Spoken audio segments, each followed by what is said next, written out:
In the criminal justice system, street racing offenses are considered especially heinous. In New York City, the dedicated detectives who investigate these felonies are members of an elite squad known as the Street Racing Prevention Unit. These are their stories. I think it's important, first of all, to understand the reason why Dodge is selling so well when so many other cars are being discontinued, such as this Lincoln Continental right here. Well, the very simple reasons I already gave when I tried to do a little capsule review of this car is simply the fact that Dodge's cars are big, huge, and fucking fast. There's a saying that you have to choose between whether you buy three aspects of a car. First of all, one aspect is reliability. The next aspect is cheap or inexpensive. And then the next aspect is fast. Cheap, fast, reliable. You can only have two out of the three. Now, the question is whether or not Dodge products are reliable, but we already know two things, that they are cheap and they are fast. But it doesn't matter what car you're looking at. You can never have all three. Problem with Lincoln Continental was it wasn't very spacious. It wasn't cheap. And then on top of that, it wasn't very fast. So if you're going to keep striking out, you can make something that you can call quote unquote luxurious, but ultimately you lose because you didn't give us big, cheap, fast, and reliable. Because I have to add spacious, because nowadays, as you've seen, this market has decided that crossovers are what it wants. Tesla is going to sell the Model Y way faster and in way higher numbers than they sold the Model 3. Because the Model 3 is a small car. What people want is they want enough space for their family. They want enough space for their kids' shopping carts, or what is it, those things, those baby carts or whatever. They want enough space for all of their items, their bags, their toys, blah, blah, blah, blah, blah. You have to be big, cheap, reliable, and fast. Fast is something that usually goes by the wayside because now most of these cars are boring, soulless ECONOBOXES, especially the ones coming from Japan. And even more so, the Germans are giving you smaller displacement engines, and they're also giving you less and less every consecutive year. I mean, for God's sakes, the AMGs have twin-turbo V8s now instead of bi-turbo V12s. You can only get those by special edition. Lamborghini's giving up on the naturally aspirated V12, and they're stepping down. The Urus should have had nothing less than a twin-turbo V12, but no, it didn't. It had a twin-turbo V8, which makes less horsepower than the supercharged V8 that you're finding in the Trackhawk. And therefore, I could also say, if they would do the smart thing and make the Trackhawk have all the power that it should have, the Trackhawk would be more powerful and faster than the Lamborghini Urus. And you'd only be paying $100,000 rather than paying, like $300,000. I have to mention the Trackhawk because today, when Dodge announced on July 2nd at 12 o'clock what the new product line was going to be, the redesigned Jeep Redeye Trackhawk that we've been waiting for was the one product that I actually tuned in hoping to find out it was going to be made, but it was also the one that happened to be absent.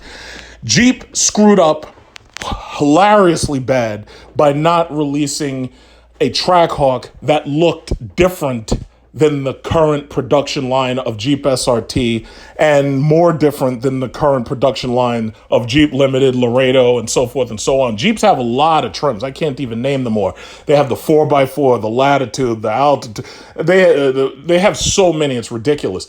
But where they screwed up was in not making the Trackhawk stand out. All they needed to do was create it with the Hellcat hood, and all they could have added was rims if they felt it necessary. But then again, rims, we could always buy that on our own. But they did not make it stand out, and therefore it sat on the lot because most people were not convinced that they needed to spend more money than they would normally spend just buying a regular Jeep SRT. The Trackhawk sat on lots for an entire year, mostly, and when many people went out to buy them, they bought them either used or depreciated, and those Trackhawks they purchased for less than $90,000, and in many cases were buying brand new new Trackhawks that had been depreciated by a year for less than $85,000. There's a number of people who are on the forums who were able to get theirs. I saw this car and I was immediately disappointed. I had hoped for more and I didn't get more, so I decided that I was not going to buy it. I could buy one used, and I don't even want that because it looks boring compared to mine.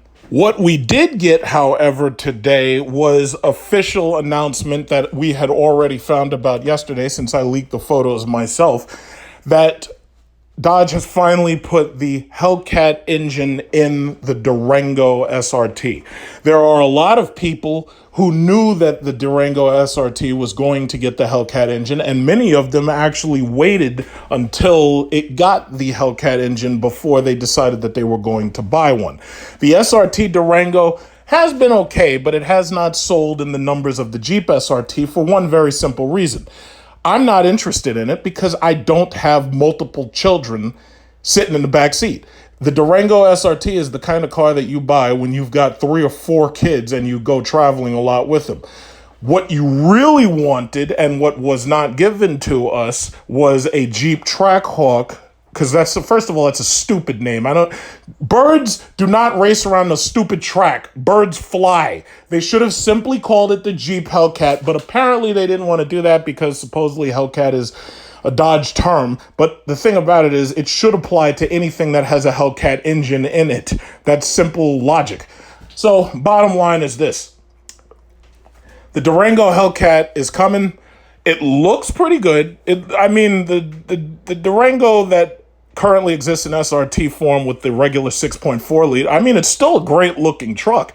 You can get a Durango that has the appropriate Hellcat hood, even if it only has a V6, which I think kind of cheapens the Durango look, because now all of the Durangos look mean. The thing about it is they don't all sound that mean, and they're not that fast. Some people have V6 Durangos that look exactly like the SRT Durango, minus the 392 badge that's on the fender. What I do like is the fact that they've improved the interior a little bit. Touchscreens such as the Uconnect Touch 8.4-inch are very nice, but what we always needed was redundancy in the buttons. When I get in the car and it's snowing outside, or I'm dirty from doing, shoveling or something like that, since these are cars that a man would buy to use as a work truck, I don't want to have to touch the touchscreen in order to turn on my heated or cooled seats. I wanted redundant buttons that I could use in lieu of the touchscreen. The new Durango has those redundant buttons, which is something they should have put on the old one in the first place, but they never had it since 8.4-inch Uconnects came out on the Dodge Charger, Challenger, and Chrysler 300 many years ago.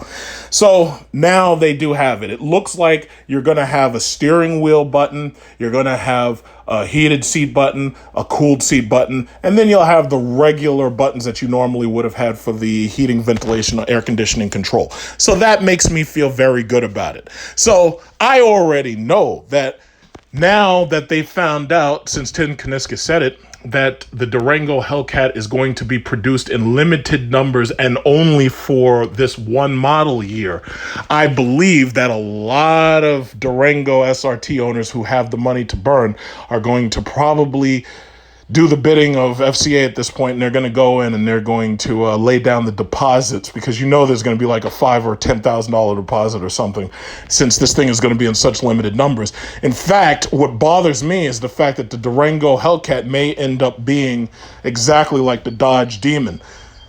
The Dodge Demons were being sold for $100,000 to $150,000, and in some cases more than $250,000, depending upon how much you were willing to pay as a rich person.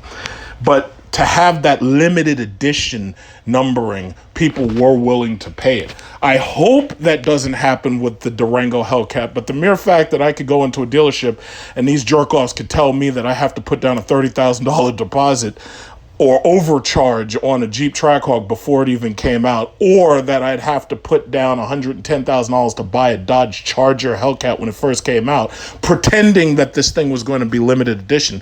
Chances are anybody who tries to buy a Durango SRT Hellcat is going to end up screwed, just like those people who were buying Demons and ended up paying $175,000 or more thousands of dollars. I think it's unfair, but I do in a way like the fact that it is produced in limited numbers, but I do think it is unfair. In lighter news, Tim Kuniskis also unveiled the Challenger SRT Superstock, which is basically a Redeye Challenger Hellcat wide body that has wider tires. So they're going to have standard 309 gears, you're going to have better looking Brimbos and whatnot, but bottom line is this. He claimed that they were never going to produce another Demon because they wanted the Demon to be a limited edition car. Okay, fine. The Redeye, when it came out, everybody basically said the same thing. They said, oh, wow, look, now I can get a Challenger that is as powerful as a Demon, even though it's not as powerful as the Demon. I can have a Challenger that I can actually drive every day on the street, which made all the sense in the world. The Demon is a street car that is an illegal street car. You cannot drive that car with those drag radials on it without eventually having a problem. As soon as it rains or snows, you kill yourself by hitting a tree. We've seen enough Demons and Hellcats destroy themselves simply because they lose control and skid out and fly into the wall. And it's sad because you don't ever want to be confused with one of these Mustang owners. And, you know, I'm not talking bad about Ford because I have 1,000 shares of Ford stock, just like I have 1,000 shares of FCA stock. But the bottom line is, we never want to be confused with a Mustang or a Corvette. That's the bottom line. That right there cannot happen. So now you have a chance. If you never could afford that Demon and you never could afford that Redeye Challenger up until now you have a chance to get a super stock, which means that you get larger 315 rear tires. That's fantastic and everything. And then you get to find out just how expensive replacing those tires are when you try to go somewhere and then you realize, oh shit, I ain't got no tread left. And if I try to step on this motherfucker in order to race one of these stupid ass Nissan Altimas, I'm going to be skidding all over the road. And that son of a bitch with his shitty Japanese ECONOBOX boredom is going to be able to get more traction than me because he has front wheel drive. That's a problem to me. So I'm disappointed that they never made a Challenger that had this much power, that had all-wheel drive. But hey, you know what? You take what you get. The other great surprise today was hearing that, yes, there is a Redeye Charger. It's the same Charger that we all know and love, except now it has a hood that has a couple of slits on the side rather than having the regular Hellcat hood. Thing about it is, these Dodge Chargers, because of the fact that these cars are now synonymous with street racing and illegal speeding, everybody is terrified of these cars, especially when they see them in the hands of these Nassau County PD and state cops and New York City PD cops who basically will put their knee in your neck in order to serve you a ticket. But bottom line is, these cars always look fast. It doesn't matter if you have a V6 with the 8-speed. People who aren't in the know think that all of these cars are fast. Now, that absolutely helps those of us who are going to buy a V6 Charger and simply replace the front bumper with a new Hellcat bumper that they get through insurance fraud so that they can make their V6 look like a Hellcat, and then they throw on a great exhaust system to their V8 Hemi 5.7 and make it sound louder than a Hellcat. But the simple fact is, all of these Chargers look fast, sound fast, and for the most part, terrify people. So, yes, I'm really happy to hear about this. And as far as I know, this isn't supposedly a limited production car because the changes that are made in the engine are pretty much streamlined to the point where they can make these things relatively cheap. I mean, when you really think about it, the platform's already paid off. These cars are old. These cars came out, 2011, 2014? They're still making the same car since 2014, and we're going into 2021. They've already paid off the platform. They've already paid off this technology. So yes, I'm very, very happy to see this. And who knows, I might consider getting one, considering these bastards will not give me the Jeep Trackhawk that I deserve. Yeah, that's right, I'm talking to you. So, bottom line is, he said it has, quote-unquote, almost 800 horsepower, simply because I guess saying 797 sounds ridiculous when you could just as easily round up to 800, which is more of an official number, which makes me wonder, why don't they make one that's 1,000, using the, quote-unquote, Elephant engine that they they told us that they had it, but where the hell is it? I need it now. It's like, what are you doing to me? It's like I got these people with these goddamn Infiniti QX56 ugly ass rhino looking trucks sneaking up on my bumper, acting high and mighty, driving around in a goddamn African safari rhino ass looking truck. I need to have the Hellcat, because a Hellcat beats a rhino any day. A Hellcat step on a rhino. That's what I need, and I need it now. What are you doing? What are you doing? I should be getting 0% financing for 74 months on one of them goddamn things now that the Federal Reserve has reduced the interest rates down to zero and the national debt is approaching $30 trillion. I need it now. So that's it. We've got 3 cars, 3 brand new cars that look exactly like 3 older cars that look exactly like all of the other older cars that they've got, except now they've got some engines and some new tires and a new hood and a new gear ratio that I don't even have the ability to see with my bare eyes.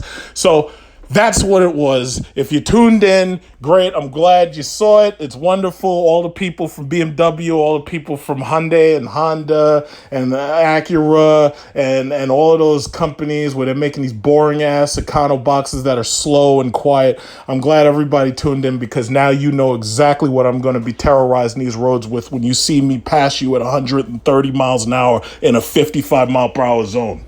Right now, I actually have a Durango SRT right behind me, which means that this guy wasn't doing what I was doing, and he wasn't listening to Tim Kuniskis right now as he's announcing the fact that they have new products, because I'm listening to it right now, but I stopped to record this guy with his Durango SRT 392.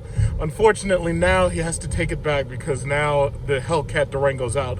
And Tim Kuniskis just said that the Durango Hellcat is going to be limited edition, so that means that if you don't buy it now, that means that you can't get it anymore, which means that you absolutely have no choice but to get it like right now. In fact, let me ask this guy, because I want to know what he thinks about that. I want to know what he thinks about this. I have to ask him.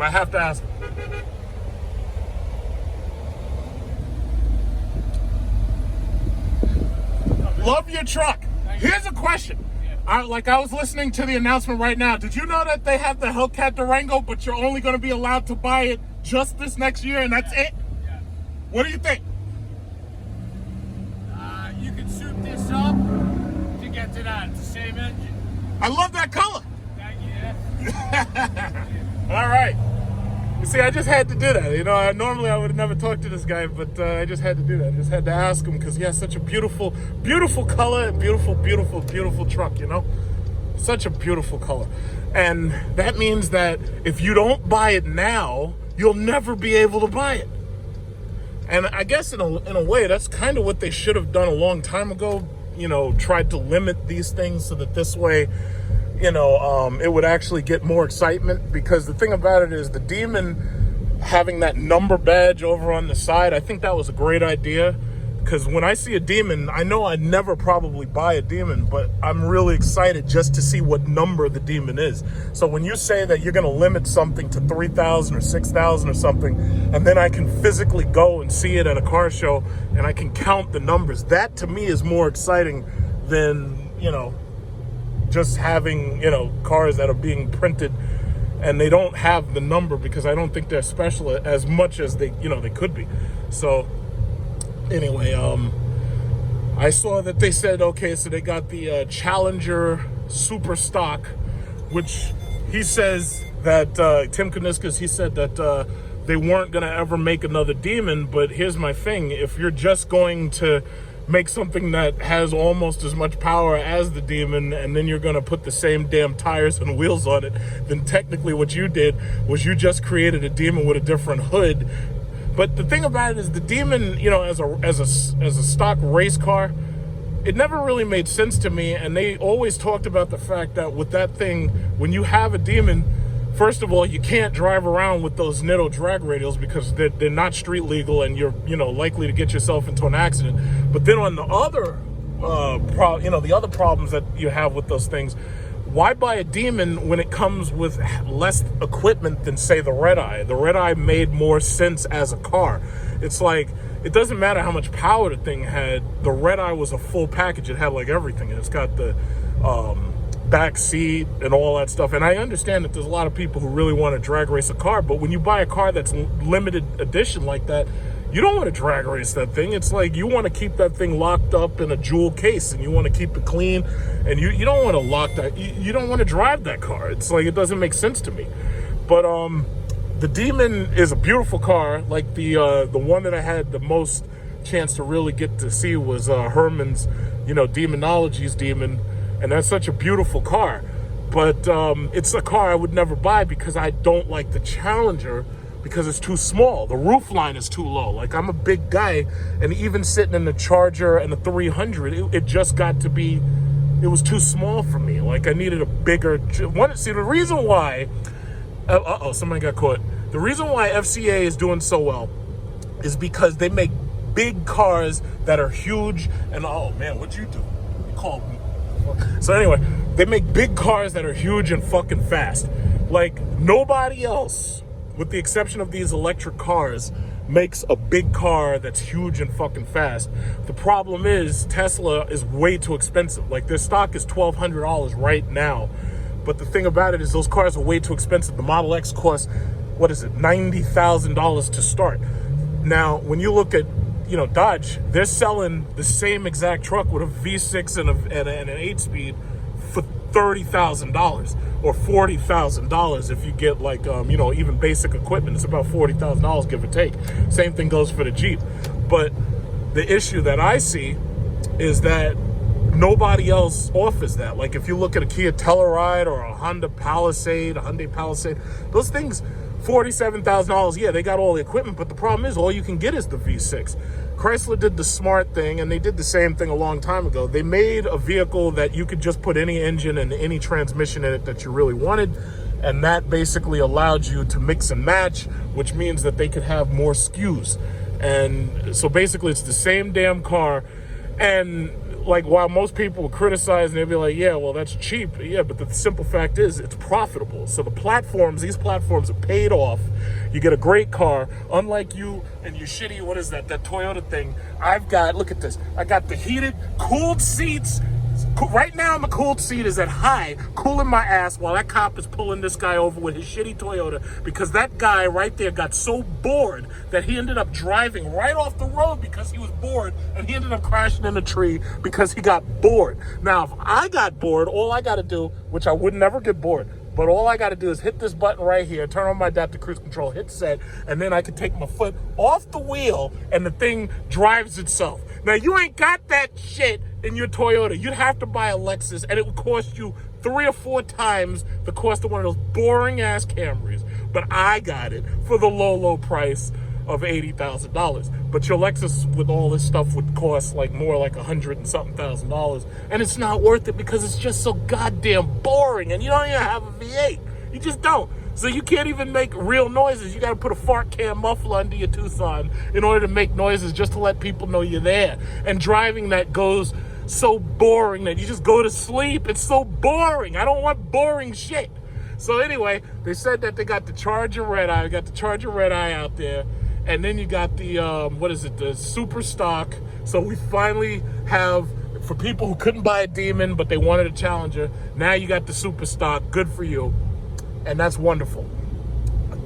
And I have to say, that is such a beautiful car right there. That is such a lovely color. I haven't washed this car in like 2 weeks. I haven't washed this car, but it's still so beautiful because it's silver and it hides the scratches and it hides the minor imperfections and blemishes. And it's just so beautiful. That is such a beautiful freaking truck. I'm going to let him go now because I'm not speeding like I usually would be. But anyway, that's where we are. So they say if you want the Dodge Durango Hellcat, you only got one option, one chance to buy it, and that's it. And you better buy it, and you better put your down payment, and that's it. So you have no options. There's no other options. You got to buy it. You got to get it quick. And if you don't get it, then you're going to be stuck in these boring ass BMW X things that are so boring. And then BMW's got this new plan. I was listening to TechSpot, which is so stupid. What they're going to do is they're literally going to give you all of the equipment in the car, but they're going to make you pay to download the ability to use it with your smartphone app. Believe it or not, I was reading this shit on TechSpot this morning. I'm like, that's the stupidest. Why would I want to have all the equipment in my car, but I have to unlock it by paying you using a credit card like this is some goddamn downloadable content in a video game, like I'm playing Mortal Kombat and I want more characters, I gotta pay you. That's some bullshit. You remember in the good old days when you'd buy something and you got 100% of what you paid for? And meanwhile, you got Tesla. If you try to buy a used Tesla, these bastards cut off your autopilot because they feel that, yeah, you should have to pay more. And the thing about it is they're charging you $7,000 for autopilot. It's like, that's one, you wonder why I quit owning stock in Tesla. That's the reason, because I didn't trust them no more. And granted, it went up to $1,200. Thing about it is I got in when it was $30. So it's not that big a deal to me, and I still got to pay taxes on all that shit that I made. So it's not a big deal. But here's the thing. The Charger Redeye sounds fabulous. In fact, the Charger Redeye seems more spectacular than the Charger Daytona. So the Daytona, a couple of guys went out there and bought those. They're still trying to get 100,000 plus for that. To me, that's a waste of money. It's like 797 just sounds so much better than 717. You know, it's simple math. It's not like this Cadillac right here that has just a V6 in it, and it only has like less than 300 horsepower at most, and that's it. It's like, we don't want these boring ass little bullshit cars. Look at this guy. He's got a yellow Charger right there, and that car is like just regular Charger. It's not even like a special Charger, but it still looks good because it's big and it's huge and it's fucking fast. That's how you gotta buy a car, you know? You don't want these boring ass. You don't know, like this stupid old Honda right here. I don't want that. I'd rather die than have to drive this thing. And this guy kept it because he's proud of it. I don't want that shit. And I know, like, it, you know, it works backwards, and you're like, oh, yeah, well, I don't want a gas guzzler either. And I'll be like, yeah, okay, no problem. Thing about it is, I'd rather die than have to be stuck in a Honda for the rest of my life. I mean, I mean it. I mean it. If you tried to force me to drive one of these horrible Japanese ECONOBOXES, I would rather just die. I really would. Or one of these minivans. The only way I'd have a minivan is if I worked for a Korean dry cleaner, and that's about it. Look at this guy.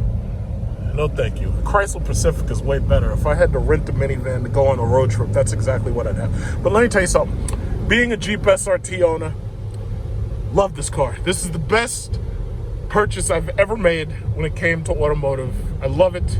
I'm in no rush to get rid of it, but you know, offer me a 797 horsepower Jeep, and definitely, yeah, this one's going back, and I need just, you know, because it's a bigger number, and that's just it. I mean, you know, you can't argue with the numbers. It's simple math, you know. It's like Jaguar used to say, do the math. But that's the thing. And we heard it from the man himself. He's like, yeah, well, I could tune this up. We're like, yo, bro, you don't want to do any of that shit because you don't want to void your warranty. What you want to do is you want to go there and you want to plunk down $5,000 or $10,000 and say, yeah, give me a Durango SRT Hellcat before you run out. And that's that. And if you don't do it, you're going to regret it. And my guess is that car is going to cost $100,000 when all is said and done. But because there's so few of them, now they can justify trying to charge more. You know, that's what I believe. That's what I think is going to happen. And that's just that, you know. What are you going to do?